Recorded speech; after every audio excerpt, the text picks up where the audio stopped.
Nagaan siniif haa ta'u warran baay'ee jaalladhu. Buloota koo irra ergaa bareedaa tokko isin fida. Yesuus Maariyaam dura iyyuu tureera. Yesuus Maariyaam dura jiraachaa ture. Utuu Maariyaam hin dhalatin Yesuus Waaqarra jira ture. Waaqayyo Abbaan, Waaqayyo Ilmaan, Waaqayyo Hafuurri Qulqulluun jiru ture. Utuu lafti hin uumamin Yesuus jira ture. Yohaannis boqonnaa tokko. Sagalichi waan hundumaa dura ture. Sagalichi Waaqayyo bira ture. Sagalichi Waaqayyo ture. Sagalichi foon uffatee dhufeera. Foon uffatee dhufe isa jedhu naa ilaalaa gaa. Yesuus Maariyaam dura tureera. Hordoftoota amantaa Ortodoksii. Ergaa guddaan isinii qaba. Baay'een isin kabaja. Baay'een isin jaalladha. Dhugaa amma walitti himna. Dhugaa amma walitti himnee karaa wal qabsiisna. Yesuus Kiristoos Maariyaam dura tureera. Dhalachuun Yesuus Kiristoos utuu Maariyaam hin dhalatiin fuuldura waggaa 500 dura Isaayyaas mucaan hin dhalataa durbi hin ulfoofti jedhee kan hin raajaa ture. Gaafa dhalachuun isaa ga'u dirqama waan dhalatuuf karaa keessaan dhalatu durba tokko barbaadachuudha. Durbi amala gaarii qabdu yeroo sana, durbi Yesuusiin baachuu dandeessu yeroo sana, Maariyaam waan taateef ergamaan Gabriel gara ishee dhaqee misiraachuu kanatti hime. Yesuus Kiristoos Maariyaam keessa dhufee buufate. Hafuuraan gaafa dhufee keessa buufatu Maariyaam ayyaana qabeettii taate. Maariyaam utuu Yesuus keessan dhufiin ayyaana qabeetti miti. Sababa Yesuus ishee keessa dhufee taa'eef, sababa garaatti baatteef ani ayyaana qabaa jette. Ana ayyaana qabeettiidha jette. Yesuustu ayyaana qabeettii ishee godhe. Malee akkuma dubartoota kaaniiti isheen, akkuma durba warra kaaniiti isheen. Wanta adda godhe tokko hin jiru. Kan ishee adda godhe ayyaana qabeettii kan jechisiise garuu Yesuustu dhufee garaa ishee keessa buufate hafuura qulqulluudhaan. Garaa ishee keessatti waan baatteef ayyaanni kun na argate. Ana ayyaana hin qabaa. Ayyaana qabeettii naan jedhu dhaloonni jette. Eeyyee filatamteetti. Kan isheen filatamte garuu Yesuusiin baachuufidha. Yesuustu ishee kabaje. Isa isheen garaatti baatte sanatu ishee kabaje. Ayyaana qabeettii ishee godhe malee Maariyaam Yesuustu ishee uume. Inni Waaqayyoodha waan ta'eef Maariyaamin kan uume iyyuu sana. Hafuuraan dhufee kee buufate malee. Eshi Maariyaam edda Yesuusiin deessee dingiliidhumatti haftee miti. Ijoollee gara biraa deesseetti. Edda Yesuusiin deessee dhala ishee sangafaa adda deessee booddee gaa'ela isheetti fufteetti. Luqaas boqonnaa 2 keessatti Yoosefii wajjin amma waggaa 12 akka isaan jiraachaa turan beekamaadha. Gaafa Yesuus mana qulqullummaa dhaqesan Yoosefis bira jira. Maariyaamis bira jirti. Aniif abbaan kee jetteetti. Kanaaf gaa'ela isaaniitti fufaniiru jechuudha.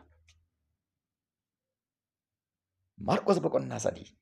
Marqos boqonnaa 6 lakkoofsa 3. Boqonnaa 6 lakkoofsa 3 akkasidha. Obboloonni kee alaa si barbaadu jedheetu. Isaanis Yaaqoob, Yooses, Yihudaas fa'aadhaa obboleettota biraa jiru jedha. Ijoollee Maariyaamii kun. Edda Yesuusiin deessee Maariyaam ijoollee godhatteetti. Nama ka'a. Gaa'elatti fufteetti jechuudha. Gaa'ela hin diigne isheen. Itti fufte. Maariyaam gaa'ela hin diigne. Luqaas boqonnaa 11 lakkoofsa 87. Dubartiin tokko Yesuusitti kuftee dhuftee geette. Harmi atootee fi gadameessi si baatee akka magalateeffamutti. Maariyaamin jajuu isheeti jedhe. Harmi atooteef jette. Jennaan Yesuus immoo sirriidha taankiyuu jedhamti. Warri dubbii koo dhaga'anii akkam gammadan isaan jedhe Yesuus. Maariyaamin ol hin qabne Yesuus. Qaanaa Galiilaatti waan ta'e beektu isinis. Qaanaa Galiilaa dinqii jalqabaa sana jechuudha. Yohaannis boqonnaa 2 irratti Maariyaam akkuma mucaa xinnootti ajajuu barbaadde Yesuusin. Sargii dhaqanii enna Yesuusin ajajuu barbaadde. Daadhii wayinii jalaa dhume ennaan maaltu hojii koo keessa si galcha? Yeroon koo hin geenye jedheen. Yeroo kana Maariyaam akka jette gaa sirriitti na dhaggeeffadhu. Waanuma inni isinitti hime godhaa jette. Waanuma inni isinitti hime godhaa jette malee waan ani isinitti hime godhaa hin jenne. Yesuusiif iddoo guddaa laatteetti Maariyaam. Yesuusiin kabajjeetti Maariyaam. Gaafa Yesuus cuubamu immoo Hafuurri Qulqulluun akka gugeetti gaafa dhufe irra bu'e abbaan waaqarraa ilma koo isa dhaga'aa isan jaalladhu isa kana jedhe. Abbaan waaqarraa Yesuusin dhaga'aa jedhe dhaggeeffadhu. Maariyaam waan Yesuus isinitti hime godhaa jette. Yesuus immoo Yohaannis boqonnaa 14:6 ani karaadha, ani dhugaadha, ani jireenya jedheera. Waa sadiitu ragaa sitti ba'aa jira. Maariyaam Yesuusin dhagaa jette. Waaqayyo abbaan waaqarraa Yesuusin dhagaa jedhe. Yesuus ana dhagaa jedhe. Ergamoota bira naanna'uun isin barbaachisu. Waa ergamootaa guyyaa biraan itti dhufa. Yesuus Kiristoos karaadha, dhugaadha, jireenya. Karaa maaramii galuu hin dandeessu mootummaa Waaqaa. Maariyaam ofii isheetti Yesuusin dhagaa jette. Yesuusin duubaa deemaa turte. Hojii ergamootaa boqonnaa 2 irratti gaafa Hafuurri Qulqulluun bu'e namoota 120 keessa jirti Maariyaam. Pheenxeen jalqabaa Maariyaamidha. Gammadi. Pheenxeen jalqabaayyuu Maariyaamidha. Hafuurri Qulqulluun ishee irra bu'e waldaa kiristaanaa ishee jalqabaa warra hundeesse Phexros faana turte Maariyaam. Maariyaam akkuma keenya namadha. Yesuustu keessa bu'e ayyaana qabeetti ishee godhe. Duuteetti immoo hin kaane immoo duute. Ganaa yeroo du'aa ka'u hundumaa wajjin kaati malee. Maariyaam ji'a 3 booda, ji'a 4 booda kaatee gara samiitti sokkite inni jedhan hin jiru wangeela keessa. Hin barreeffamne. Waan hin barreeffamne hin dubbisinaa qeesonni. Waan hin jirre naasa'inaa qeesonni.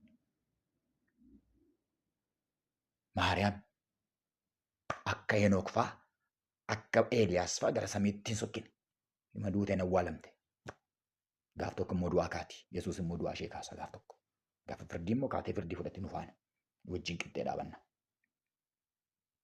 Nama ka'a isheenis. Waan hojjechaa turteef badhaasa ishee argatti gaaf tokko isheenis akka namaatti. Malee bukkee Yesuus mirga Yesuus qofaatti ani haadha isaati jettee waan teessuuf hin qabdu. Itti fayyadameera baaqaa mishinii ishee xumurteetti jechuudha. Dhageessaa Maariyaam quba ishee gara Yesuusitti qabde isa dhagaa jette. Abbaan waaqarraa quba gadi qabee Yesuusin dhagaa jedhe. Yesuus quba ofitti qabee ana dhagaa karaan jireenyaa ana jedhe. Yaa nama namaa leegdaati. Daftee harka kee Yesuusitti laattu. Maa bukkee naannofta karaa dhugaan karaa jireenyaa beekta'u sii galeera'u. Maaltu xaxee si qabe? Maaltu achi si kaa'ere? Maal edda? Yesuus Kiristoositti harka kee kennin fayyita. Jireenya bara baraa argadhu siin jedheen sitti iyyaa jira. Yesuus isa sii galee kana biraan hafiin siin jedheen sitti dubbataa jira malee jibba kee hin qabu. Baay'een si kabajatu iyyuu beektu. Baay'een si jaalladha. Abidda jalaan si baasa jedheen. Du'a jalaan si baasa jedheen. Waan hin beeknetti hin rakkatin. Waan beektuun sitti himaa jira. Wangeela dubbisi kan keenya dhoksaan hin jiru tokko. Hundumtuu mul'ataadha. Waa'ee Yesuus Kiristoos malee macaafa keessatti wangeelota keessatti waa'ee Maariyaam kan haasa'ame gaafa isheen mucaa deesse jedhu duwwaadha. Kanaachi wangeelli waa'ee Yesuus haasa'a. Waa'ee Yesuus hin dhiifne kan biraa maaf haasofnare? Waa'ee namaa maal lallabnare? Galanni Waaqayyoodhaaf haa ta'u. Yaa obboleessa koo, yaa obboleettii na dhaggeeffattu. Kottu gara Yesuus. Harka bal'isee simata. Guyyaan jira ammayyuu carraa qabda, yeroo qabda. Akkasitti dubbadhu Waaqayyo mana kaaseera. Kanaaf kottu harka kee fidadhu. Namoonni Yesuus Kiristoosiin argattan immoo warreen arganneef sheer godhaa. Waa'ee Maariyaamitti himaa. Maariyaam Yesuusiin garaatti baattee ayyaana qabeetti akka taate. Maariyaam Yesuusiin kabajuudhaaf. Maariyaam Yesuusiin waaqeffachuudhaaf. Maariyaam Yesuusitti sagaduudhaaf. Maariyaam Yesuusiin kadhachaa akka turte. Silaa Yesuutu ishee kadhata ture. Yesuus garuu iddoo tokkotti isheen kadhatte. Sheer godhaa. Itti himaa. Atis na wajjin wangeela lallabda yoo kana sheer goote nama baay'een geesse. Waaqayyo gooftaan si haa gargaaru. Si kadhadhu dukkana si ta'ee jiru, dukkana si qabee jiru keessaa maqaa Yesuusiin utaalii ba'i. Danqaraa sitti danqarame jiru.